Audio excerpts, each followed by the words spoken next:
Hey, welcome back guys. So today on this video, we are talking about your EngageBay CRM, and more specifically, I'm going to quickly answer a question I keep getting a lot on my other video, and that is, how do you upload or import your contact list into your EngageBay CRM? So let's go ahead and talk about this. First off guys, real quick video, not too many steps involved, so be sure to stick around to the end of the video. But why would you want to import your contacts into EngageBay CRM anyways? Well, that's pretty easy. If you're running an online business, it's pretty common for you to switch over to a new service provider, and you want to be sure to bring your contacts with you. Whatever the case is, it's a pretty easy process. It's handled here in your EngageBay CRM. Check my video description. I'll try to leave the written instructions there as well. But I've already logged into my EngageBay CRM, and this is the home screen. Now here on the home screen, if you want to import or upload your contacts, here on the left side, you're going to click on Contacts.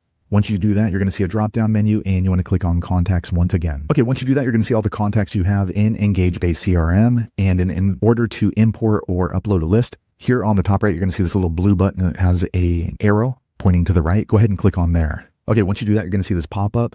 So they do let you know it needs to be a CSV file and then also a maximum of 25,000 contacts. So go ahead and grab the file from your desktop and then click on Upload. Okay, so once you've chosen the file, go ahead and click on Upload. Okay, next you want to go ahead and map out the fields. So here on the left are going to be the column headings for your CSV file. So you can see name, and by default, it's automatically going to try to match it up. So it did a pretty good job. You can see name and then first name. Email, it matched up, city, state. So county, it doesn't have a county, so it's going to automatically ignore that. So this did pretty good. So you can go ahead and tag the list as well. So maybe this is a Facebook campaign. So we'll go ahead and just tag it as Facebook campaign. And next here on the right, you want to click on Import. Okay, now it's processing. It lets you know that we will receive an email once the import has happened. Okay, about 3 or 4 seconds later, the page refreshed automatically. And as you can see, I now have imported or uploaded my email list into my EngageBay CRM. So there you have it, guys. If you're wondering how to import or upload your contact list into EngageBay CRM, that's the easiest way I know how to do it. If you know an easier way, be sure to leave a comment below. Let the rest of us know how you did it. Hopefully you found that video useful. If so, click thumbs up or maybe consider subscribing to my channel,